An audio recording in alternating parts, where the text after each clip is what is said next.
Hola, ¿cómo está? Welcome to the Influential Life. I'm your host, Shadana Miranda.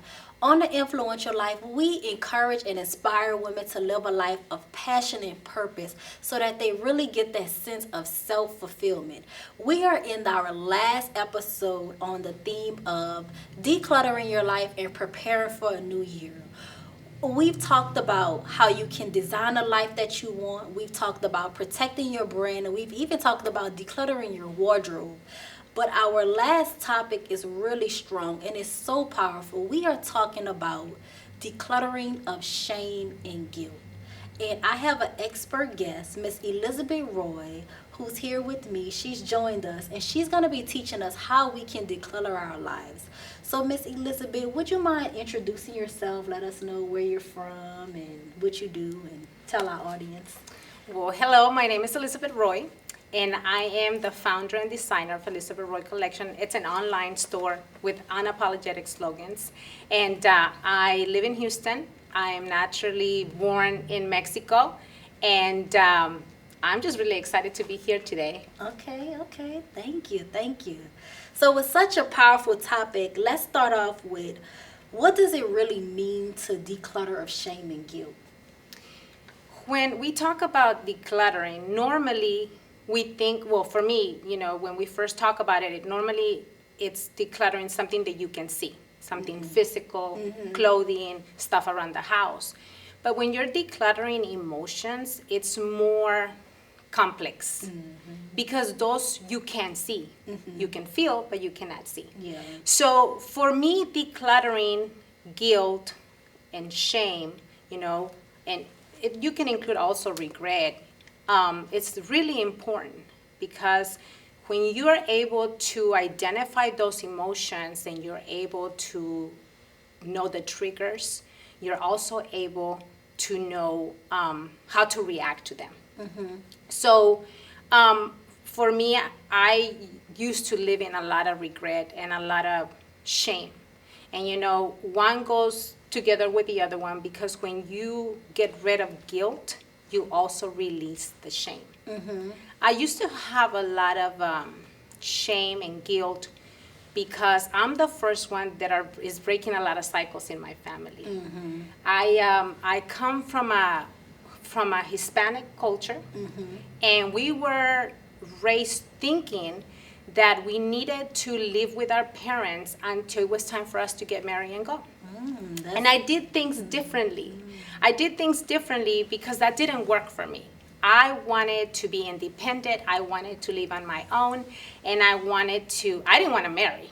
I wanted to travel the world. And so my beliefs conflicted with the beliefs of my family. And so therefore, I felt a lot of opposition, but I also felt guilt and shame. Guilt that I had left the house and I felt like I had left my family behind. And I felt shame because I did not live to the expectations of what my family expected of me. And there were many instances where I felt those two emotions that were really strong and they were holding me down. So we have to understand that, when we feel all these emotions and we carry them with us, we're not really being authentic and we're not really able to be who we are because we're still living in that moment that we have to do things according to somebody else's expectation. I like that. I like how you talked about doing things according to someone else's expectations. And I feel that for me, it's very popular to live according to the social norms of society. Or you talked about coming from a Hispanic family, so doing things that's cultural, what's supposed to feel right, but sometimes it's not. When did you have that aha moment, like, okay, I need to break this cycle of what's considered a cultural norm. It's not cultural. I don't want it to be normal in my life. And how did you, when did I it come to you? I really think that I was really in tune with my emotions since I was a child.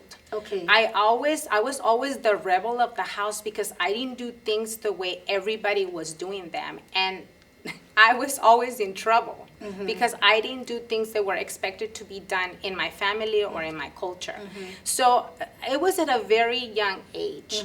But I think one of the things that happened to me, and I haven't shared this really very openly, and I will share with you here today because this is how I feel about it, and I want to be as authentic as I can. When I was really young, I was molested by a family member, and so I felt guilty and shame, right? Of not saying anything because I wanted to protect the family.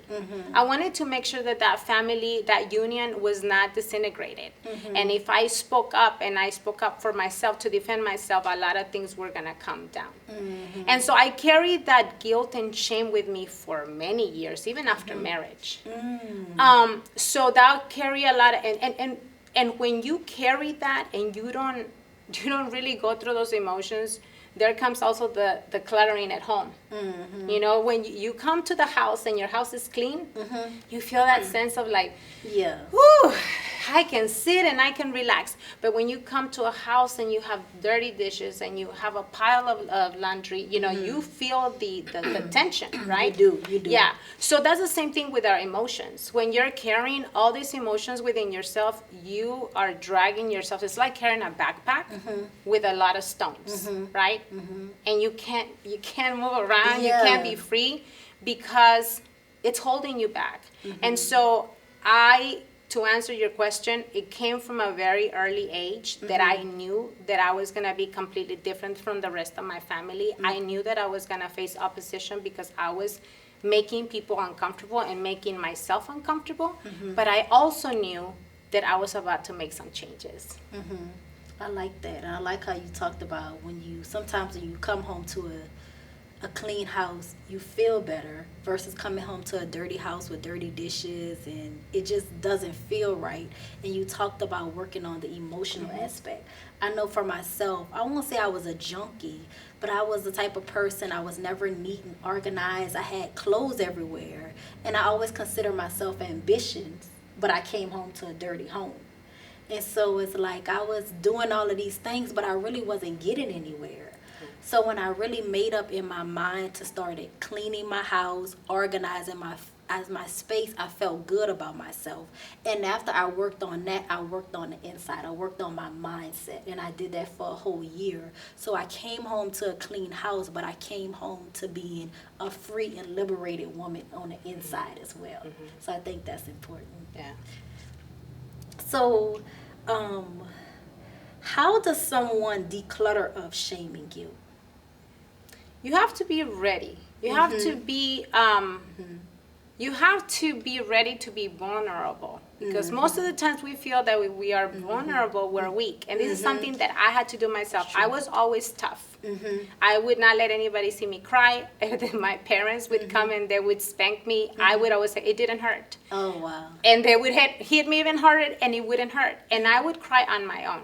So when I say these things is I always was taught this layer that you had to keep your emotions to yourself. You couldn't show them. But being vulnerable is completely the opposite. It's having the strength to be able to say, this is who I am. I accept who I am. And this is what you get, right? So when you do that within yourself and you accept that, if you're emotional, you're emotional. If you're feeling, a certain way because you didn't get to wash the dishes and you came home and they're dirty, they're dirty. So what? It's you. So you have to be in tune with yourself, and you have to feel confident about yourself, that you don't have to compare yourself to other people. Just because somebody else does not react in the same way that you're reacting, it doesn't make you any less than them. So you have to be authentic. You have to own who you are. You have to be willing to make changes. And most important, I think, is you have to make sure that you allow yourself to just feel. Feeling is not, we always think of it as a negativity, you know? You're too emotional. You cry too much. You're too confrontational. And then we start to begin to feel that those emotions are wrong. So we have to remember that our words and our actions, you know, sometimes they have a conflict only because they don't align with somebody else's values and beliefs. So for somebody that is trying to declutter, I would say you have to be, again, you have to be able to be honest with yourself that this is really how you're feeling. You have to be patient. You have to be able to let go of the regrets. Whatever happened in the past, it happened. There's nothing you can do about it. But you can learn from every mistake that you've done, and you have still a chance to make it better the next day. Okay, so I have a question. Someone, they finally come into that aha moment. They're ready to make a change. They're ready to declutter their shame and guilt. Would you recommend someone doing this on their own, or should they get like an accountability partner to help them out? You know, for me, I did a lot of it by myself. But then I cannot tell you that I'm here today because there was a group of people that were my support system. So even if you don't have that support system within your family, you have to make sure that you find that support system with your friends or seeking guidance from a professional. But you do have to have a community behind you. Okay, I like that. I like how you talked about that, having a community behind you. You have to do the work yourself. You have to work on self first. But then you go and find that community of people that can support you. Absolutely. Okay. So, decluttering can be a timely process. So I think I just talked about this. What are some simple steps women can do to hold themselves accountable in the process? Everybody's different, so everybody's going to take a different approach. I can only tell you what worked for me, right? And what worked for me was getting more organized, making a journal where I write down, you know, I can see it and I let it out. Yes. So journaling for me has worked. Having a support system, and, you know, sometimes also finding healthier habits, which, important. you know, would be exercising, eating healthier, and then start, you know, doing that with the intention that you're not doing it to look good for somebody else, or you're not doing it for somebody else, or dressing up for somebody else. It has to be for you. It has to be I for think you. that's what's going to make a big difference, that when you're doing something, whatever you're doing, you're doing it for you. I like that. But what about also working on your mindset? Would you recommend like self-affirmations? You know, when someone speaking affirmations over their life, I am powerful, I am intelligent, I can break this bad habit, I can do this, you know, speaking those affirmations over I your life. I used to laugh about all this because I felt like if I read it, I mean, come on, you know what I mean? But what I realized is that when your brain repeats phrases over and over, you begin to believe it. So what I've done is at my office, because I'm always rushing in the morning, but by the time I get to my office, I have a long list of things, affirmations, and I read those every single day before I start my day. And even if I walked in there agitated, once I start reading those affirmations, that they have to mean something to you. You cannot just take somebody else's affirmations. Exactly. You have to, you know, choose the ones that they have something connected to you. And when you do that and you read them, for me, it has helped. Also exercising, 20 minutes, that's all. That's all I can give at some days. Some days I can give longer, but you're doing it for you. 20 minutes a day, 10 minutes of walking, you know, and drinking a lot of water. That's Things good. that are basic, but that they do make a huge difference on yourself. I agree. Like you said, 20 minutes a day. Sometimes people think that they have to spend an hour in the gym or an hour exercising, but you have to do what works for you and what's attainable for your lifestyle. Exactly. And you have to start off small sometimes. You have to crawl before you can walk. So do those 20 minutes a day, and if you can adjust your lifestyle and adjust your time, then you can increase that to 40 minutes. But you have to do what works for you. Social media takes so much, it's amazing, but Yeah. it takes so much time of our, you know, It of does. us. It does. But we can we can join it. So if you've been scrolling through Instagram, and by the time you know it is like an hour and a half, right? So what if you're scrolling through Instagram while you're walking on the treadmill? Or while you're on your bike. You know what I mean? So there's things that you can combine to still do what you love to do, but also doing something for yourself. Yeah. Yeah, I like how you said Instagram takes up a lot of time, because it can be timely.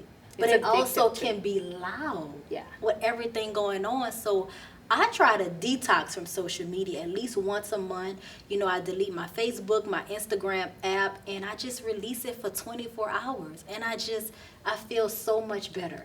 And my thoughts are just going in my mind. I'm getting clarity over my life, and, you know, I feel free now. I do reach for my phone hoping to go into the Instagram app, but I'm like, oh, it's deleted. So that means let me be more productive with my time. Let me do something else. Another thing that I've done personally, I started unfollowing people that do not add to my purpose. Don't add so value. if there's people out there that, you know, they have this perfect physique, and I'm, you know, and I can't compare myself, because all of us have different body types. Yeah. And so things that I know are going to be triggers for me, I let them go. Because those things are going to be holding me back. You know, if there's something that I admire about a specific woman on social media, and I'm going to be comparing myself to her, you know, I cannot, because that's a completely different person. That's true. So I will delete that account, not because I don't like that person, but because this is what's best for me. And this is one of the things that we have to remember. We have to be able to do things that are best for us. Exactly. And that includes saying no. When there's things that come up that you do not want to do them, you say no. You shouldn't feel guilty for saying no. You have every right to do that. So start practicing no, because by the time that you practice enough, it's going to come so easy, and you're going to feel so relieved that you won't feel guilty for saying no, because you're doing it for yourself. That's so true. And before I let you go, I like how you talked about deleting people that don't add value to your life. And I actually had to do that, because I consider myself an influencer and a fashion influencer. And then I would see other influencers who look like they're doing better than me. And at first I was really happy for them. Then it was like, It creates like that envy, and I'm not that type of person. And so the healthy thing for me, it took me a while, but I was like, I need to delete these people. It's not that I don't like them or don't want to support them. I'm not there mentally to keep following them. To see their, you know, progress and success. So I'm glad that you mentioned that, because that's important. It's important for our mental health. We have to work on our mental health first. And not only on social media, you can delete people that are also part of your group. Exactly. And there's nothing wrong with that, because by you changing and evolving, your circle will change as well. You have to change it. The last 2 years of you know, my journey, and it's still a process. The last 2 years of my journey, I have deleted so many people out of my life, and that includes family members, because you're born into a family unit, but you don't have to stay there if those people are making you feel a certain way. You know, and with Christmas and everything coming up, you know, 2020, COVID gave us, you know, a way out to say, I'm not going. But if you're not feeling comfortable and you don't want to go to a family, you know, gathering, you just say no. Whether COVID or no COVID, you have to learn to stand your ground and do for you. That's true. And I like how you talked about letting not just people go on social media, but in your actual life. And I had to learn that too, like letting some friends go. If somebody isn't adding value to your life, release that person. You know, I had a friend that was always, can you do this for me? Can you do this for me? Can you do this for me? And this person was never able to do anything for me when I needed it. So it was like a one-way relationship.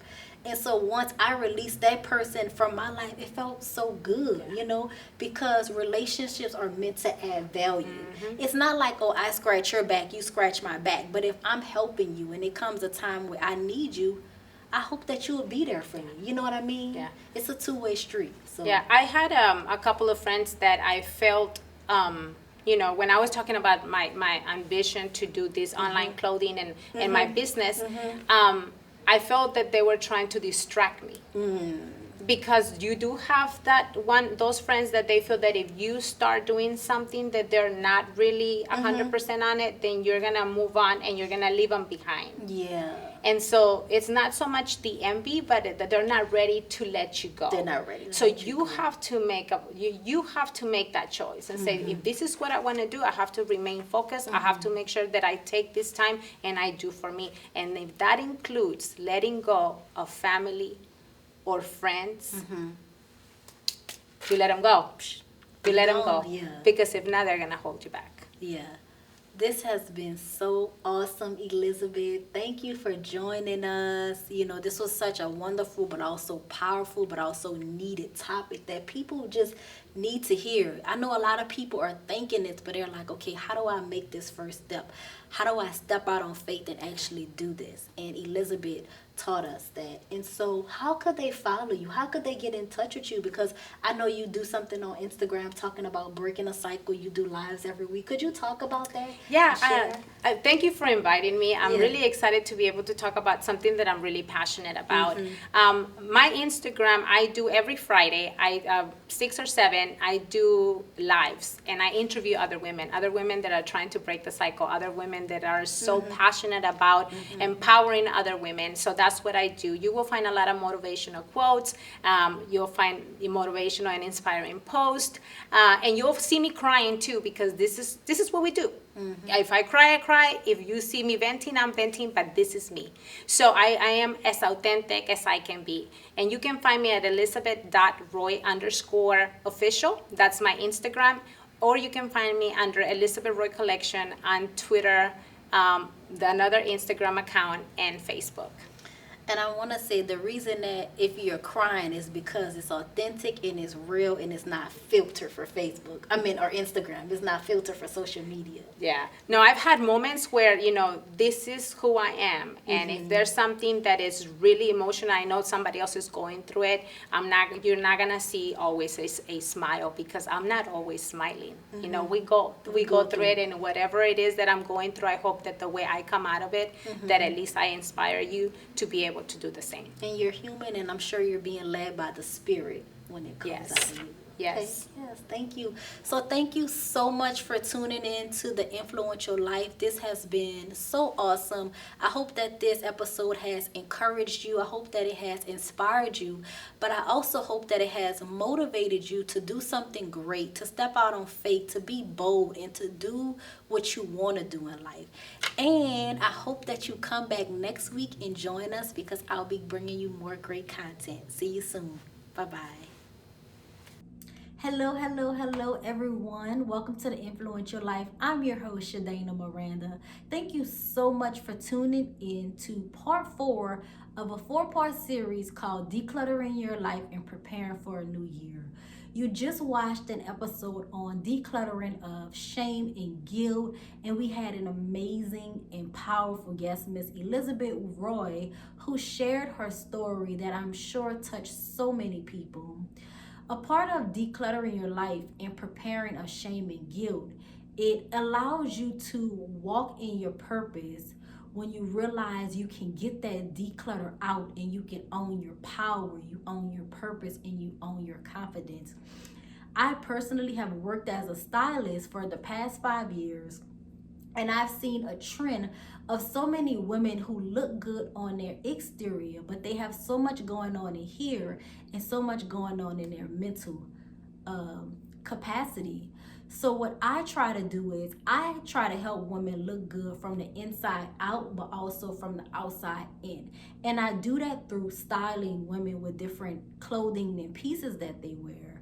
When you style women, you help them look and feel empowered. But it's more than about just styling them in clothing. I like to talk to my clients. I like to work as their transformational coach. How is your day? How is your family doing? What's going on in your life? How can I help you out? I've put together a clip showing myself working as a stylist on air and helping women get ready and really feel good about themselves, feel beautiful about who they are. I would love for you to check out that clip and stay tuned.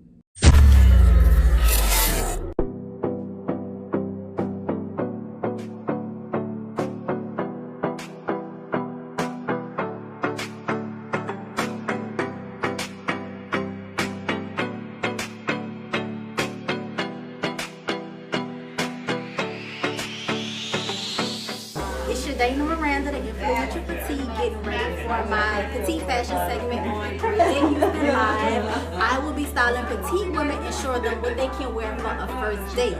I know being a petite and going on a first date can be exciting but also intimidating. But one thing they can control is the way they look. So I'm here to help them do that. See you soon.